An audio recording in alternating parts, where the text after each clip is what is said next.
A paz do Senhor, meus queridos irmãos, graças a Deus, mais uma vez, o Senhor nos permite trazer uma palavra de reflexão para os nossos amados irmãos. E hoje eu quero falar de um assunto muito interessante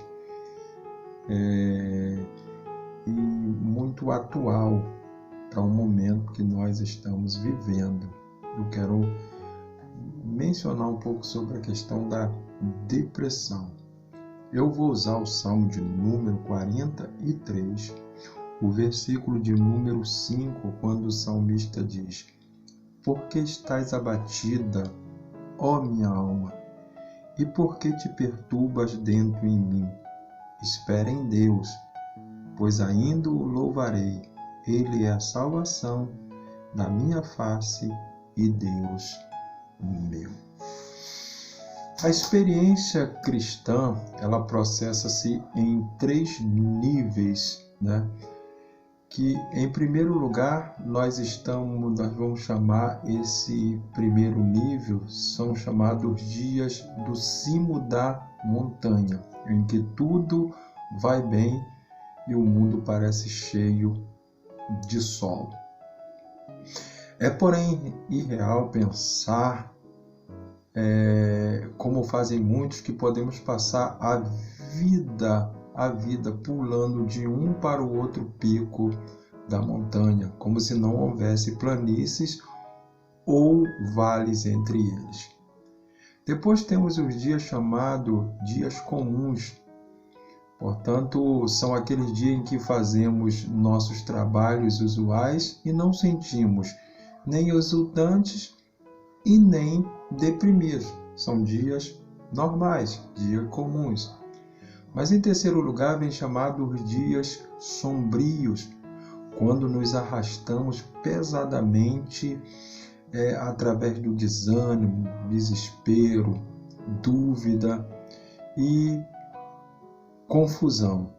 Esses períodos às vezes se estendem por meses ou até anos antes de começarmos a experimentar uma sensação de alívio e vitória. Quando persistem os dias sombrios, estes são chamados de dias de depressão. A depressão ou melancolia, como era chamada antes, tem sido conhecido como um problema reconhecida como problema há mais de 2.000 anos. Ela tem sido considerada como o sistema psiquiátrico comum. Nós temos alguns sinais que a depressão ela mostra, por exemplo, tristeza, apatia, perda de energia, fadiga, insônia, pessimismo, desesperança, medo, autoconceito negativo, sentimento de culpa, vergonha, desamparo, senso de indignidade, perda de interesse pelo trabalho, pelo sexo, dificuldade de concentração, perda de apetite. E às vezes aparece uma chamada depressão mascarada, é quando a pessoa nega se sentir triste. Ele não quer reconhecer que está mal. E esse é um problema que persiste em muita gente, principalmente nós que somos líderes. Às vezes é difícil a gente reconhecer que estamos passando por problema grave na nossa vida, porque o que vão pensar de nós? Mas lembra, meu querido, quando você reconhece a sua fraqueza, é aí que você é forte. Paulo disse: "Eu me gloriarei nas minhas fraquezas, porque quando eu penso que estou fraco, eu aí estou forte." As depressões, elas podem ocorrer em qualquer idade, inclusive na infância. Nós temos casos de crianças sentindo depressão. Ela também vem em várias formas. Por exemplo, a depressão reativa é uma reação a uma perda real ou imaginária ou qualquer trauma da vida. Temos a depressão endógena, que surge espontaneamente no íntimo, sendo geralmente encontrada nas pessoas idosas. Temos também a depressão psicótica, que envolve desespero intenso e atitudes autodestrutivas, geralmente acompanhada de alucinações e perda de contato com a realidade. Temos também a depressão neurótica, que ela se mescla com níveis elevados de ansiedade. Alguns tipos de depressão são crônicas, de longa duração e resistentes ao tratamento. Outras são agudas e intensas, mas de curta duração. E quase sempre se corrigem sozinho. Então esse é um assunto muito sério.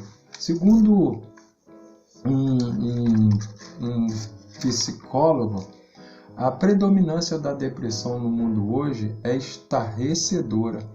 Ela é o resfriado comum da psicopatologia e vem tocando a vida de todos nós. Todavia, trata-se provavelmente da menos incompreendida e mais inadequadamente investigada dentre todas as principais formas de psicopatologia. Não obstante, os investigadores identificaram várias causas desta condição comum, cujas causas, quando compreendidas, pode facilitar o aconselhamento. Mas então, aqui, vamos ver o que a Bíblia fala sobre isso. Considere as seguintes passagens bíblicas. Por exemplo, o Salmo de número 42, o salmista está dizendo: por que está abatido a minha alma? Por que te perturbas em mim? Espere em Deus, pois ainda o louvarei. O Salmo 55 mostra o salmista dizendo: quem me dera asa de pomba, eu voaria e pernoitaria no deserto. O Salmo de número 88 também mostra isso. O Salmo de número 102. Veja também a experiência de grandes homens de Deus, como Davi, já mencionado no Salmo, como Jeremias, como Elias, como Jó, Moisés e o próprio Cristo no Getsêmani, como diz: a minha alma está angustiada até a morte. Mas ao analisar a vida desses homens, vamos considerar a passagem bíblica que também nos enche de gozo e certeza de que Deus está no controle de tudo. Paulo, por exemplo, diz: eu estou certo de que Ele é poderoso para guardar o meu depósito até aquele dia. Deus falou para Jeremias: Jeremias, clama a mim e responder-te-ei, e anunciar-te-ei coisas grandes e firmes que não sabe. O salmista no Salmo 23 ele diz: o Senhor é meu pastor, nada me faltará. Ainda que eu andasse pelo vale da sombra da morte, eu não temerei mal algum, porque tu estás comigo. Então, em Cristo, através da sua palavra, é possível você vencer a depressão, é possível você vencer esse mal que está lhe atingindo. Meu irmão, em nome de Jesus, receba a cura pela palavra, se submeta a um tratamento, se isso é possível, busque conselheiros, busque ajuda, mas não se fecha no teu mundo. Não é só você que passa por situação difícil, tantas pessoas passam, mas nós temos casos de pessoas que foram curadas e abençoadas porque buscaram em Deus a solução. Em Cristo você pode vencer essa tristeza que toma conta da tua alma. Em nome de Jesus, receba de Deus força e graça para que você continue no nome de Jesus. Deus te abençoe em Cristo Jesus.